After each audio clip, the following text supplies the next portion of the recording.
Hi everyone, I am so glad you're here. We are getting started. We of course are in the middle of season 2 of Podbites with Verna. I'm Verna Collins Odom, and thank you so much for being here. We have another hidden figure that we are revealing to you today. He's going to be showing up in just a moment. But let me tell you a little bit about the podcast. We do something that I think is terrific. We talk to people who are really leaders, people who are standouts in the community that have great roles, and they are out doing something fantastic. They have compelling narratives, and we just want to know more about them. So that is why we're here on Podbites with Verna. As I said, we're doing a Hidden Figures season and a series during season 2. What we're doing with that is we're talking to people that people know within their discipline, but they might not know them outside of that. So we're going to be introducing them to you. And if you go back on this page right here, Facebook page, or Podbites with Verna, you will be able to find out all of the folks with whom we've been speaking thus far. I'm going to go ahead and try to see if I can get our guest in here, but just wanted to give you a little bit of background. I'm going to try to tune him in, see if he is here. Oh, just 1 second, guys. You know what? I'm so busy, I didn't put on my headset. Let's try that again. Hold on 1 second, and I'm sure he would have told me, somebody would have told me, I hope. My husband came in and told me, so thank God for him. So here we go. Putting these on. This is TV. It's live. Fine. Hopefully, this is not too much of a bother. But like I said, he is, I think, in the waiting room. Yes, he is. He's watching, and he's probably getting a good laugh because, as you'll find out, he has an incredible sense of humor. There we go. All right, let me try to get him in here. His name is Rick, but you're going to see him in just a second. Hold on. Let me see if he is available. All right, it is not up yet. I see him here, but I don't see right now him being able to join in. So let me see if I can invite him myself. All right, 1 second. And as I said, he has a really dynamic story. I don't see your name with your invite button next to you. So if you are able, okay, I see you asking, you're going to be, I think, really excited to meet him because you know that I much what's going on. Let's see, it says he's adding now. It's adding.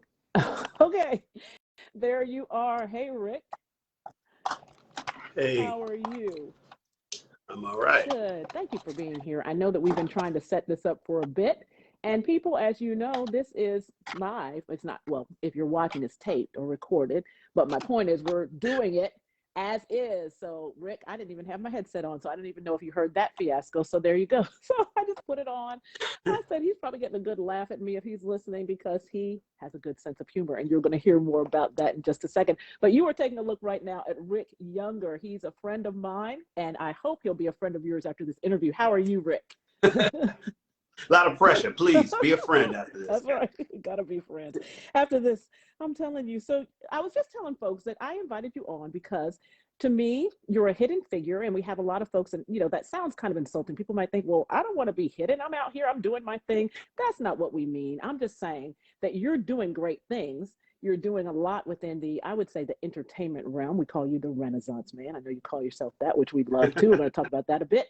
But you're doing things, and we want people to know about it. You are out there, and people might actually have seen you because you're not really that hidden. Unless you're going in those circles, though, you might not have. So we're going to talk about all of that. But again, everybody, this is Rick Younger. He has come in to chat with us a little bit, and he is, I can rattle it off, Rick. You're like an actor. You're a comedian. You're a singer. You're a producer. You're a writer. It goes on and on. The list goes on. So when I first met you, my heart was really warmed by the fact that you're the kind of person that just does the work. I called you, I said, hey, will you be on the show? It's a growing show. You could have said, no, I don't want to be on your show. But what did you say? You said yes, and you showed up and you did your thing. So I appreciate that. Well, thanks for having me. And I appreciate the introduction and Renaissance man and all that other stuff. And I mean, me personally, I'm not offended by being a hidden figure because I feel like no one is everywhere at all times. That's right. A lot of times I get have this conversation all the time where people are like, whatever happened to such and such? Someone would be like on a popular show, and then they're not on a popular show anymore. And people are like, whatever happened to them? And then you find out they're doing so many things in that same field and in other fields. So it's just impossible for people to know everything that everyone does. Or sometimes you're a person that people might recognize your face and not know your name. I mean, Black folks, we are famous for knowing person by the character they play instead of the name of the person who played. That's right. And you'll be that Michael K. forever. Williams, may rest in peace. Yes. Huh? And you'll be that forever. That's like Michael K. Williams. Yeah, he was Omar. That's right. Until we really learned his name. More people learned his name in his passing than knew him as before. So it's like we're out here. We are out here, and like I said, you're showing up. You've been on some great formats. You've just been all over the place. So obviously, one of your biggest, and there's some folks who are weighing in here and saying hi, which I love. There's a Gina Brown. I think you know her very well, and she is here talking about two. Thank you for including me in that. Two of her favorite people. Hello to you. Thank you for joining us. We're just getting started and having a good time already. But one of the big places, obviously, where you were that was really a huge deal to me, it was, and I'm sure to you as well, was when you were on Broadway. I mean, you were in the Broadway hit Mean Girls. You were Mr. Duval. Yeah. And, Mr. Duval. Tell me, how exciting was that? Because I know that you were doing other things. It's not like it was your first gig. But, I mean, that's huge. How did you feel when you were chosen for that? Well, we are constantly trying to move forward and do the things that we dreamed of. The thing about it is that I thought that I would get to Broadway much sooner than I did. Years ago, I was in a national tour of the Broadway musical Rent when I was much younger. Yeah. It's been about 20 years since then. Okay. And I thought that was going to be I thought I was going to basically go from the national tour to the Broadway company. That never happened. And I just started going in other directions with TV, film, commercials, doing my stand-up and doing my acting and everything else. And I reached a point where I was like, I didn't even want to audition for musicals anymore. And I definitely didn't want to audition for musicals that weren't going to Broadway. Mm. And so I hadn't auditioned for a musical in a very long time. And then my agent reached out and said they had an audition for me for Mean Girls, and I was going directly in to meet the creative team. Well, Mean Girls, obviously based on the movie. So the musical was written by Tina Fey, music done by her husband, Jeff Richmond, directed by Casey Nicola, who was a Tony Award director, Book of Mormon, and Drowsy Chaperone, and several other Broadway hits, and Nell Benjamin. So all of these big time people in the fields. And I was like, I just went in because I'd auditioned several times for Unbreakable Kimmy Schmidt and never booked it. And I was like, well, here's another chance to audition in front of Tina Fey. Yeah. And I just wanted to make a good impression, because having not auditioned for a musical in so long, I was like, I wasn't going in with like, I gotta get this. I want to make a good showing in front of these people. And it worked. It was like it was one of those auditions where I left the audition knowing that I'd accomplished something. Yeah.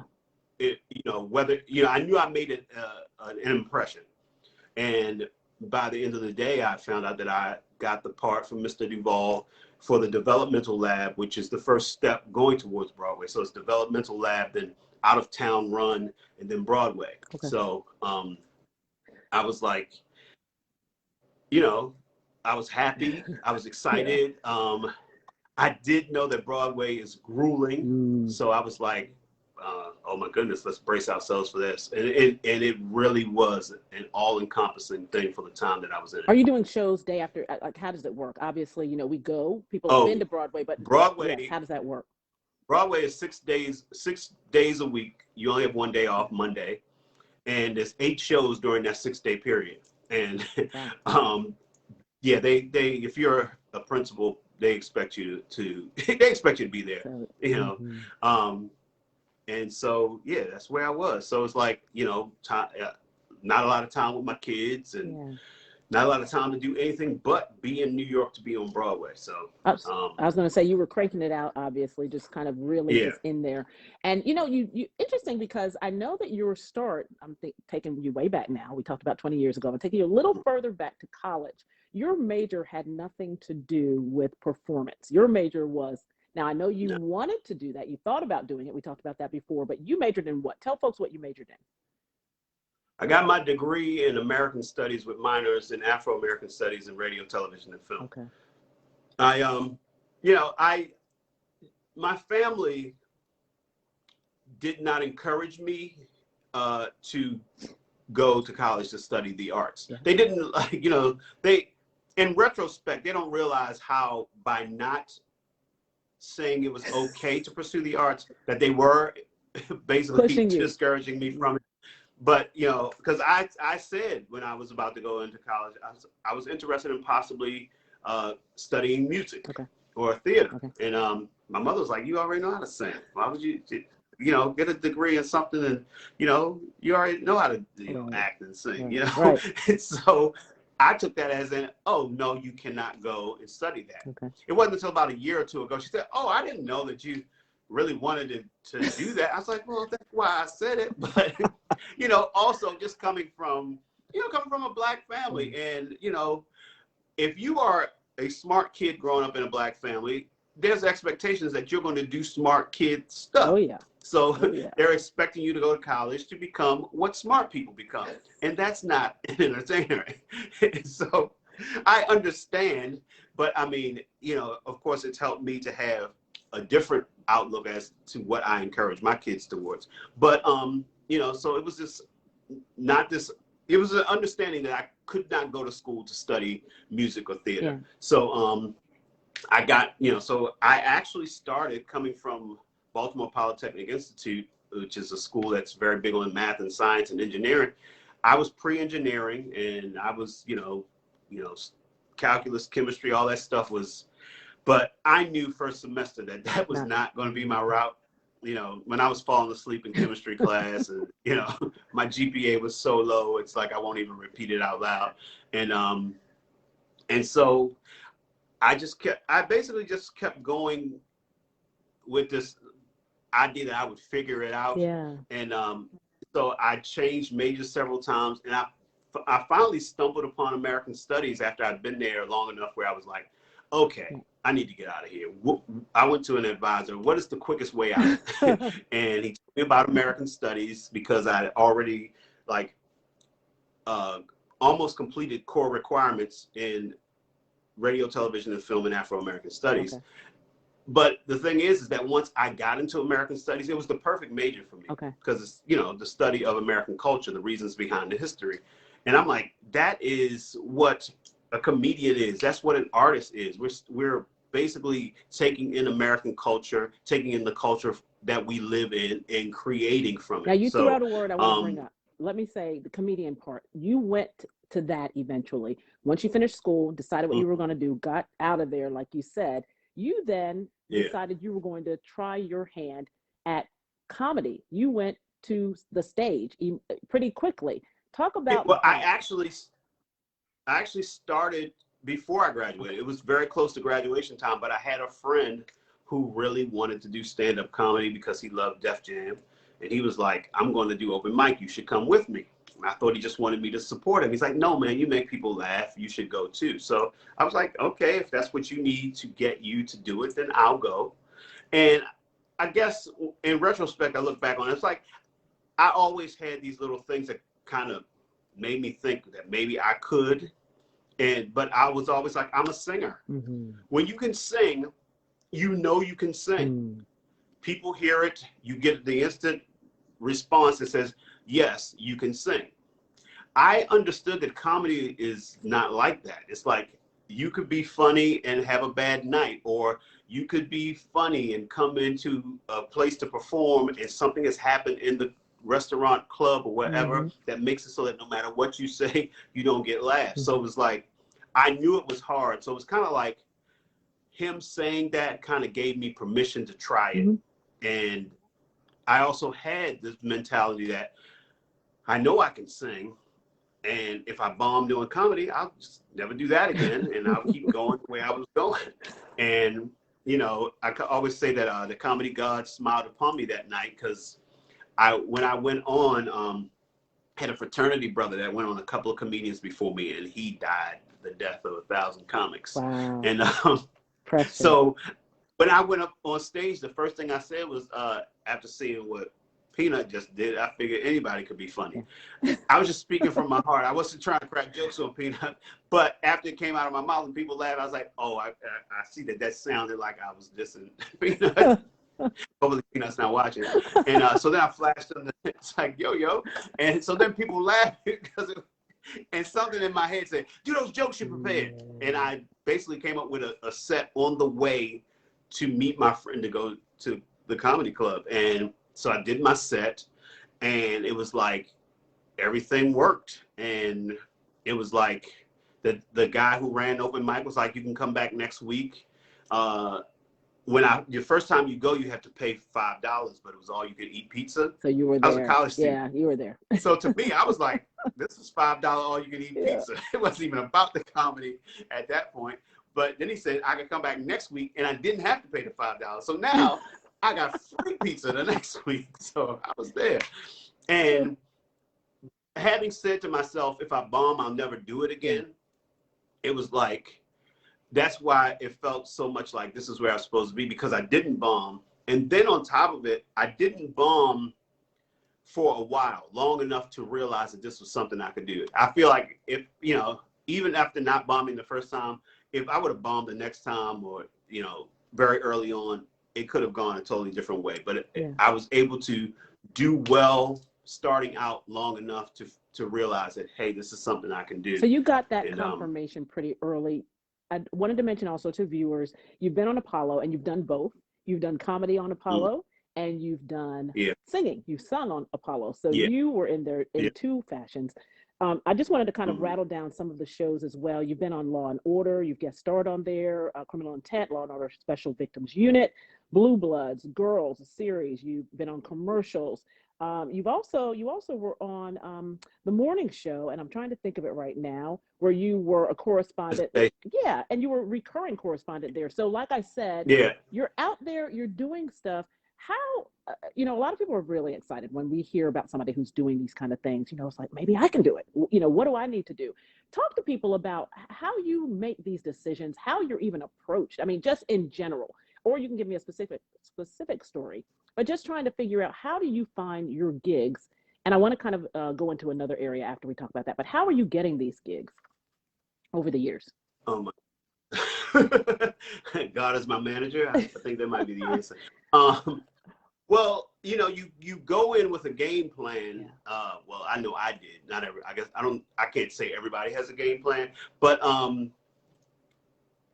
as far as comedy, it's like, if you're going to be a comedian, you just got to go down to the comedy clubs or whoever's doing comedy. You got to seek it out, start doing open mics, and go for it. But once I started doing comedy, and I realized that I was looking to go into TV and film from there, I also did my research. I found out who the casting agents were. I found out about classes. So my whole thing is also about preparing, preparing and doing your research so that you can basically take care of yourself, manage yourself until you're in a position where someone would want to represent you. Because that's the thing that people ask me so much. They see me on something like, who's your agent? I'm like, my agent didn't go into the room and book the part. An agent only gets you in the room. It's like, you got to do it once you get in the room. And before you get an agent, you've got to figure out a way to get into the room, and you still got to go in the room and do it. Eventually, hopefully, you reach a point where you start to get offers based on the work that you've done. But once again, that's you putting in the work that makes it so that people know what you can do. Fortunately, here lately, I actually have started to get offers for things. Like I have a commercial that's running. It's not everywhere. So I know that down in the Baltimore, Washington area where I'm from, my Spectrum commercial doesn't run, but that commercial, actually, someone reached out to me and put me in a film as a result of that commercial. Wow. And then recently, a couple of people who have cast me in other things, like the casting director who cast me in Girls, cast me in a movie that she was casting and producing. And the person who cast me in the Woody Allen series recently cast me in a film. So it's like a combination of hustling, doing the work, doing the research, representing yourself if you don't have representation, co-representing yourself when you do have representation, because sometimes you got to reach out and say, hey, I hear this is going on.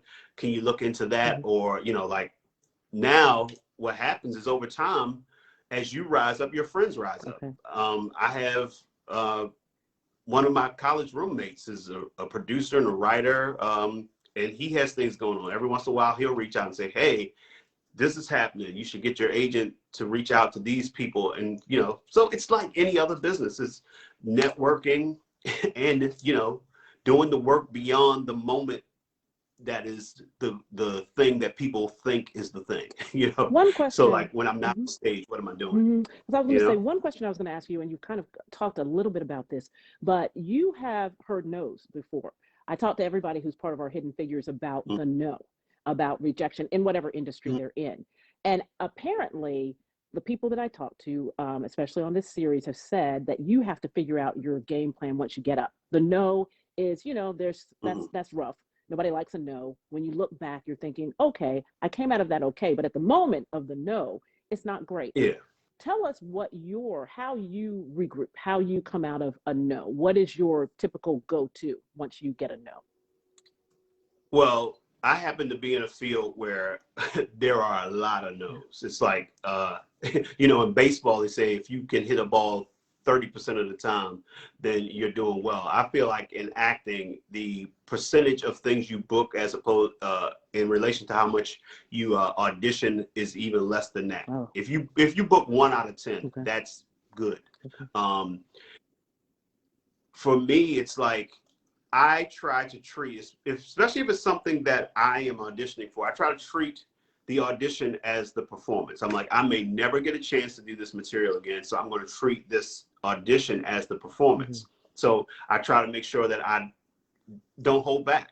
I'm like, they can always pull you back. If you do bigger or more than what they're asking for, they know that now they know that you can go bigger and they can pull you back. But if you hold back waiting for them to pull it out of you, you may not get a second chance to show more. So I'm like, you know, I'm always treating the audition as if it's the thing.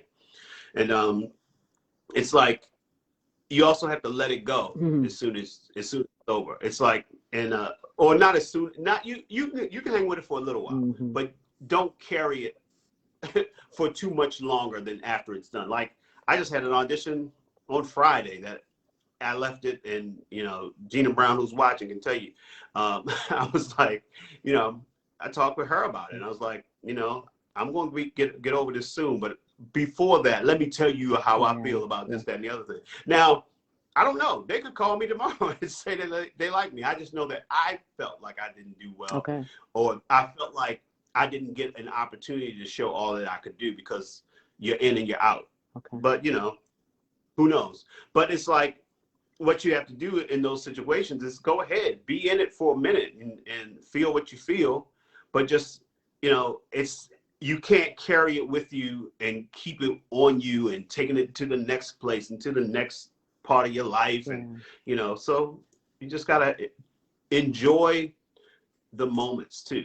That's great. That's great advice. I know that I've heard that you have to kind of let things go. I think sometimes people, like you said, you carry it and then you take it to the next place, and let's say you have a situation where you failed here and you're expecting almost that the next situation is going to be like that. If you're not able to kind of regroup and pivot, I guess that's the word of the century right now. What do you think drew you to performing in the first place? I'm asking this because I'm thinking, if tomorrow, for instance, for whatever reason, I don't know what would have happened, that you would not be able to make a dime doing this job, not any money. You could still do it, but not any money. Would you do it?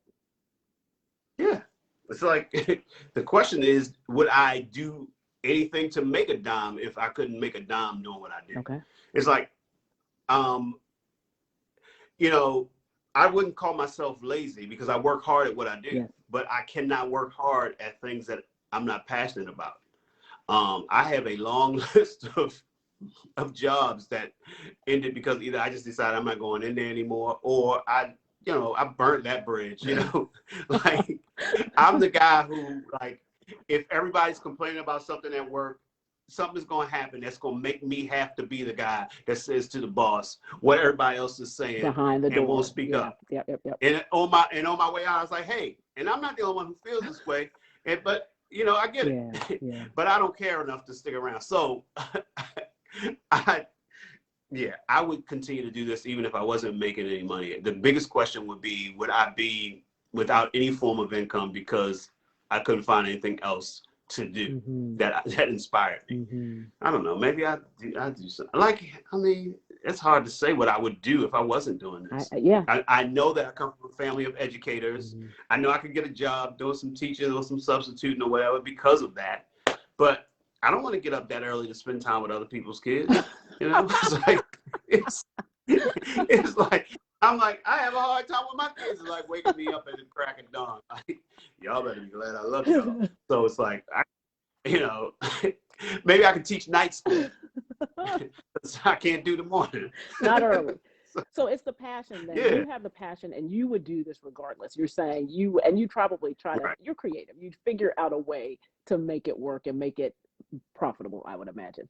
Yeah, well, that's the other thing is that, I mean, I'm constantly creating my own things, working on, like right now I'm working on my own TV show that me and my producing partners are doing a pilot to then go pitch. I've started working on an idea for a children's show. I've produced my own live shows. I have the Rick Younger Show, which is a show where I have my band and I sing and I do sketch and improv all in one show. So I would, so that whole scenario you created, I'm like, what? I mean, I can't even go out live and do my own thing that I produce. I mean, I don't see how they would stop me. So you'd be out there somewhere. Yeah, you'd be out there.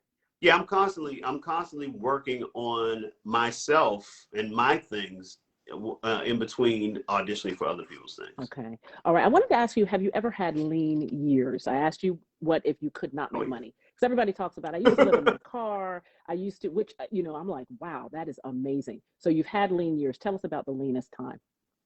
I mean, it's like, I don't know.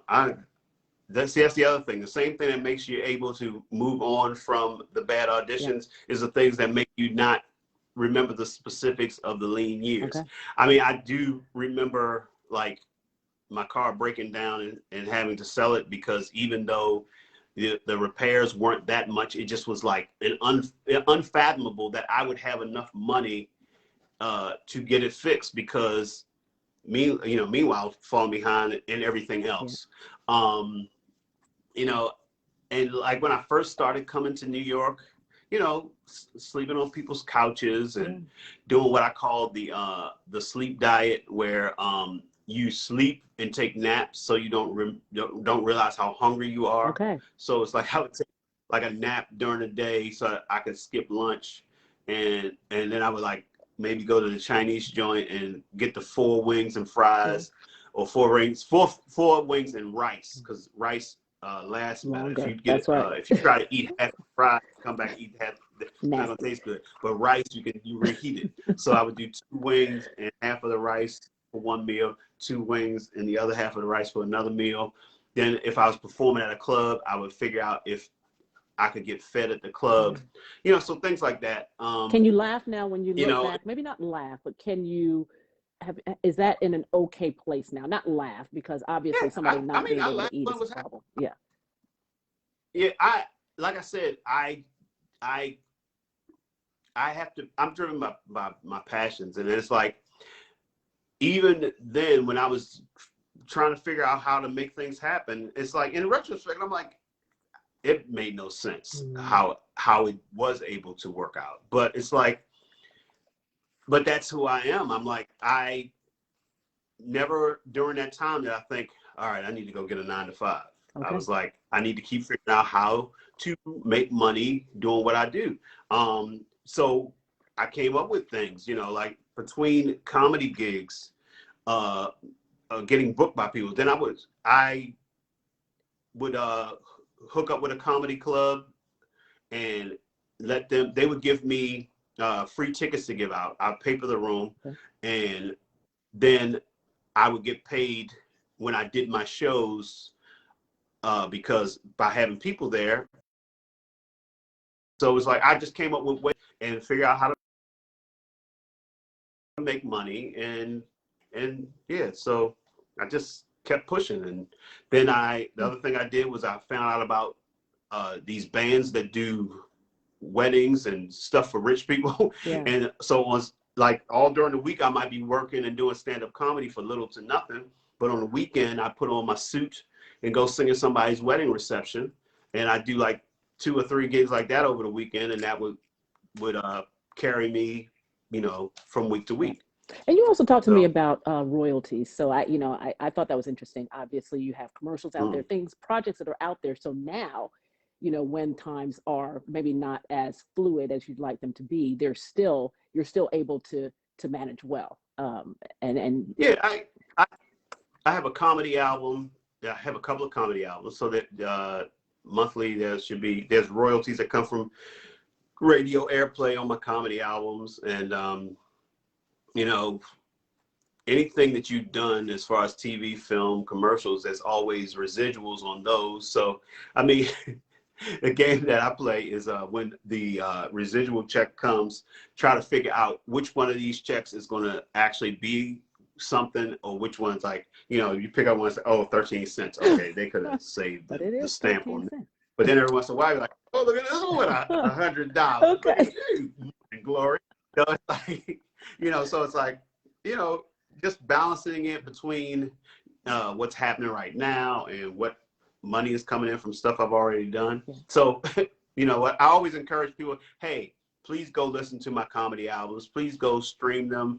Really go buy them, because streaming doesn't pay as well. Yeah. But, hey, go stream the album and play it on a loop in your home. Over and over. Because it's like every little bit counts. I was going to ask you, you kind of touched on this as well, but things, as you said, are picking up. People are calling you now, asking you or saying, maybe I want you for this role. I want you to do this. I was going to ask you how that transition happens. And then I want to get to our speed round because I know you have a life, you have things to do, but wanted to ask you how that works. How does somebody get from I am going on cold calls to now I'm getting calls to now I'm the blockbuster movie, star? How is that? I would imagine a long road, or not necessarily. Well, I don't know about the blockbuster movie star yet, but it's coming. It is. But Speak it. Really, what I always say is find your angel. Yeah. Like I have a good friend who's like in everything right now, and one of the people that really likes him, he actually, he actually told me, it's like, I wasn't going to go back in to see them, but you convinced me to go. Like he was like, he thought that he'd shown them enough and they should be able to make the decision. I said, man, if they're asking you to come in, go in there. Right. I said, because they didn't ask me to come in there. Because if they ask me, I'm going. And but yeah, when you eventually, like I said, what happens is people, it's kind of like we rise up together. So like, and especially in artist type communities like New York and LA and stuff like that, it's like you could go out either to the comedy club or to the places where the comedy clubs, there may also be live music clubs, and then there's people who like working in other areas who happen to work at the club. And what happens is you're doing your thing, and then you meet some friends like, oh yeah, I'm a writer. And oh yeah, I'm a casting person. I'm interested in producing, and you connect because y'all are part of the same tribe, and people rise up, and then so now you're at a higher level as an actor or a comedian, and they're at a higher level as a producer or a casting director, and then they can make the decision that, everything I do, I'm gonna find a way to get you in. And most of the people that I know that have made those real big leaps, because there's a casting director or a producer or a director or somebody who's like, that's my man, that's my girl, and they're like, even if it's a quick cameo or whatever, they get you in stuff, which each rising tides lifts all boats. Sure. And that's kind of how it happens. It's like you put in the work, and what happens is you look up and now you're starting to get the offers, and it's like, oh, I guess those bit parts or me playing cop number 3 or whatever, that's my audition that got me this part I didn't have to audition for. And I think that says a lot. I think I've heard that many times. I feel that way. You have to go in expecting and doing your best work all the time, because if you do the shoddy work and that person that is sitting there sees you doing the shoddy work and he has an opportunity to make a difference in your life, I don't think he's going to be calling you. So I think it's about relationships, but it's also about Yeah. setting up relationships that can show your abilities and that are relationships that are set on, like I said, great work. You can't go in there and not give Yeah. your 100%. Yeah. Yeah. And you should also try to be a good person. Yeah. You know, it's like, you know, you hear stories of people who, you know, people come in, like you go to an audition and you're like, well, I'm here to audition for this movie. And, you know, this is very important to me. And this director is a big deal. And this casting person is a big deal. But you treat the person who works the front desk at the casting office like crap. Or you treat the person at the, wherever you're going, like you're treating everybody like crap until you get into the room. Yeah. But you don't realize is that the person who's working at the desk today could wind up being in the position of, you know, they're there for a reason because they're trying to raise, you know, so it's like people treat people that they consider, you know, you can't help me or less than them. And then it's like, you find out later on, that's like, yeah, they don't want to work with you because you don't remember this. Yeah. But yeah, I remember. Yeah. And no, you can't get. So Yeah. it's like, you know, but you know, just be a nice person. Don't play the part of a nice person. Be a nice person. I agree. You know, obviously, you know, that we know each other. So from my television days, I remember doing an interview one time, and I obviously am not going to say who it was, but the person, somebody who's a figure on television, I just was like, oh my gosh, I'm so excited to meet this person, and was very nice to me, as you're saying. But then I watched as they came across and talked to the crew who make us sound, look, all of that great. And that's what you're doing. So I'm just like, exactly. People remember that, and that kind of turns around and comes back to you. All right, let's do our speed round. That's what I call it. It sometimes ends up being speed round, sometimes not so much, because there are things we want to talk about. But you talked about failing, so we're going to skip that one. Tell me the folks who inspire you. So it could be personally in your personal life, or people who inspire you professionally. Who were you inspired by? Who am I inspired by? Usually, you know who I'm inspired by? I'm going to mention my friend who I didn't mention by name, Rob Morgan. He inspires me because I've been with him in the trenches. I've seen him rise, and it's like you see it that close to you. You're like, I can do it. So it really inspires me. It's like, you know, I mean, obviously we look at people who are like Denzel and stuff like that. It's like, yeah, but to see your people do it, you know, it's like, it makes you feel like, yeah, it's my time is here. It's close because I'm that close to someone else who's doing it. Okay, that's great. How about your biggest advisors? Again, it can be your personal life or your professional life, but who do you go to? Who is somebody who will say, hey, Rick, this is something you need to do, or Rick, this is something you don't need to do? Who is that? Let me see. Well, I mean, I run a lot past Gina Brown, so she's an advisor. Yes. And I'm trying to think because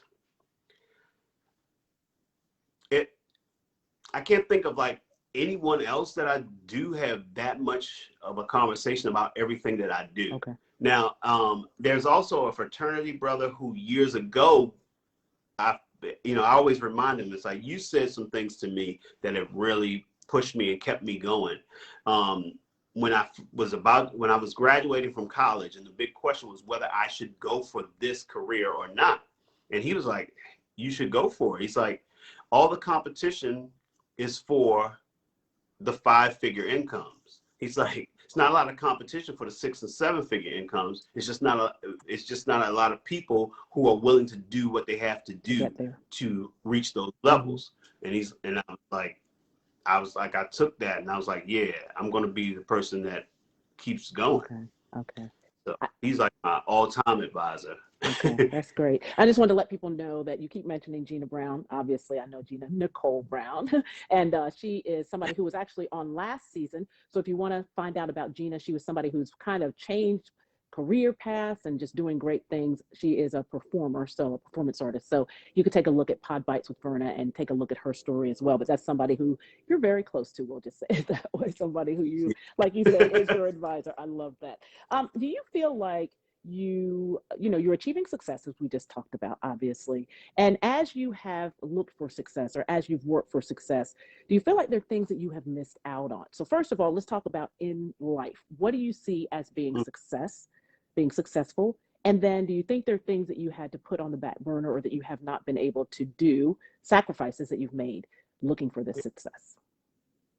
Well, I feel like I am a success because I haven't had a day job since 1994. So I figured out a way to Wow. make this work for me, and I, take care of myself. I feed some kids, put clothes on them, Yeah. and I've said this many times before. It's like if I didn't rise any higher than where I am right now, I could live and make a decent living like this until I die. Yeah.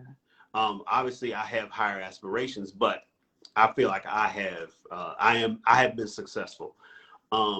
Now, part two of your question was, Well, I'm again? wondering if you feel like there have been any sacrifices, if you've missed anything in your life, Yeah, if you've had to sacrifice something. Like you talked about, you have young yeah, kids; they're pretty young. yeah, yeah.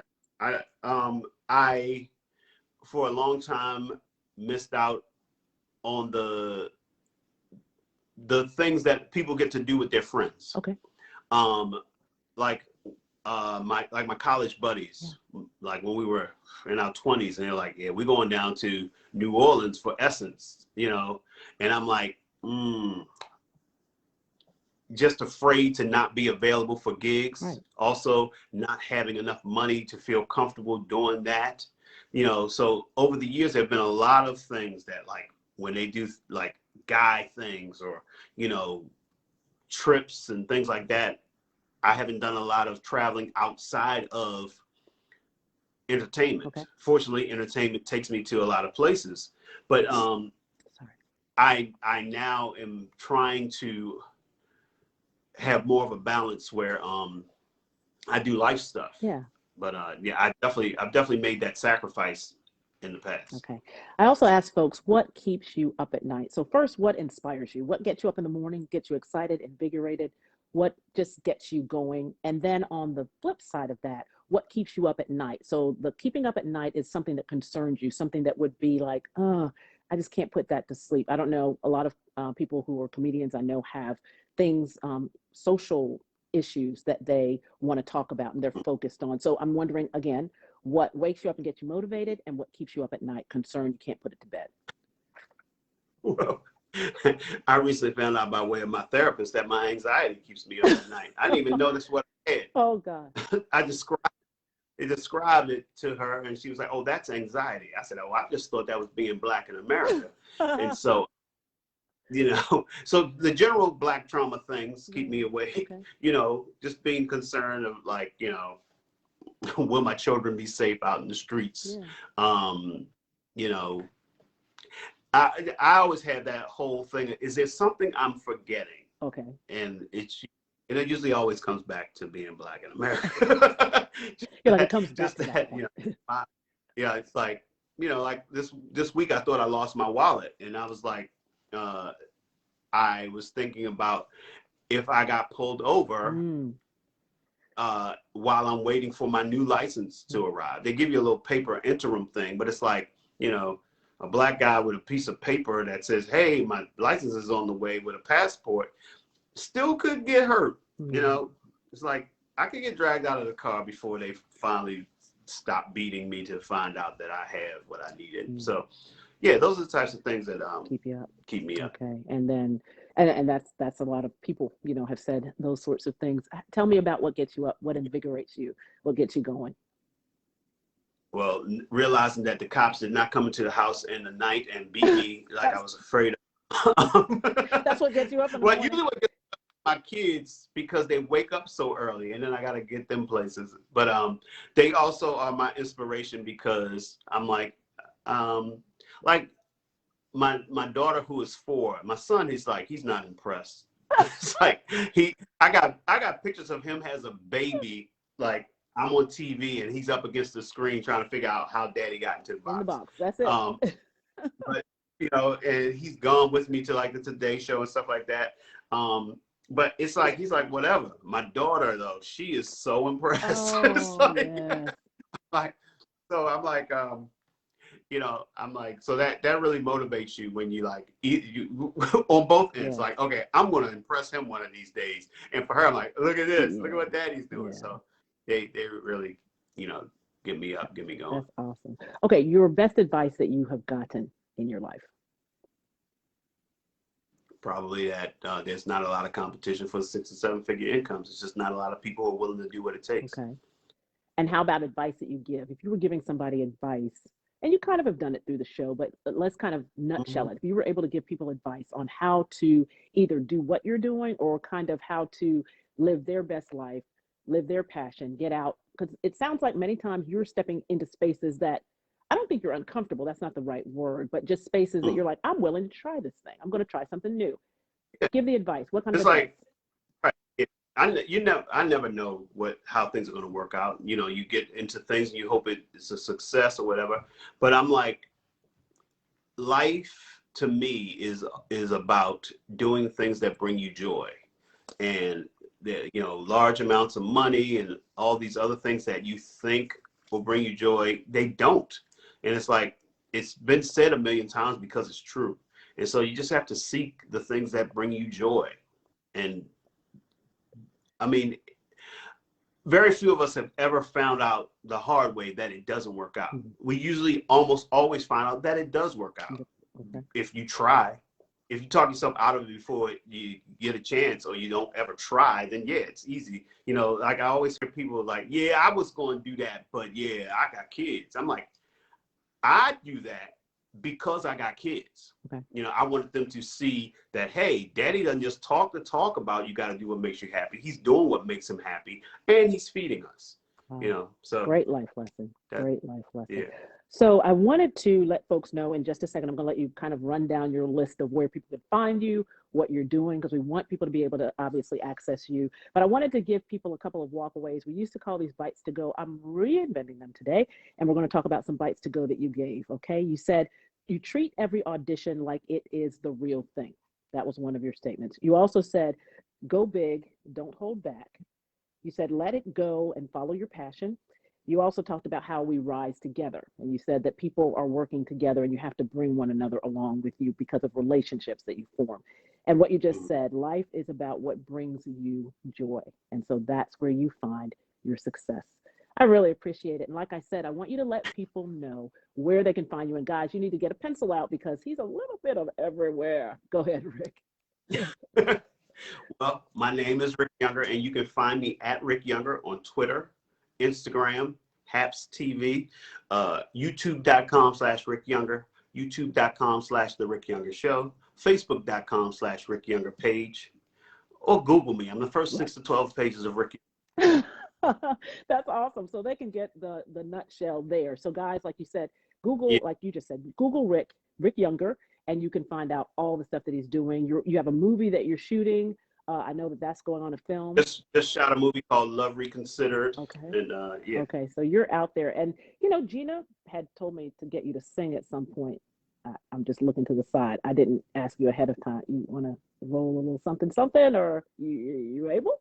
You got a request in mind? Yes, because the Jeffrey Osborne song that you sing is beautiful. So if you could do that, I don't know the name of it, but it's like Love Ballad. There you go. Can you give us just a little? I have never been so much in love before. What a difference a true love made in my life. So nice, so right. Loving you gave me something new that I never felt, never dreamed of. Something's changed. No, it's not the feeling I had before. And what we have is much more than they can see. And that is why we wanted to have you on this show. I'm telling you, you are the prepared person. I appreciate it. I love that you came and chatted with us. Thank you so much, everybody. You were listening to Rick Younger. And of course, this is Podbites with Verna. We are going to have another episode next week, but be sure to check out what Rick is doing. Google him, look up what he's into. He's doing stuff almost every morning, I think, where he's live, and you can get on that show and learn some recipes. You can listen to him sing. He tells some jokes. He does all kinds of stuff on there. So thank you again. Thank you guys for joining us. And like I said, we'll see you back here with another hidden figure. And this is another entertainer we have next week. So I've really enjoyed it a lot with you. Thank you, Rick. Thanks so much. Thanks for having me. All right, everybody. We will see you back here 4 o'clock next Sunday. Have a great evening, everybody. Bye-bye.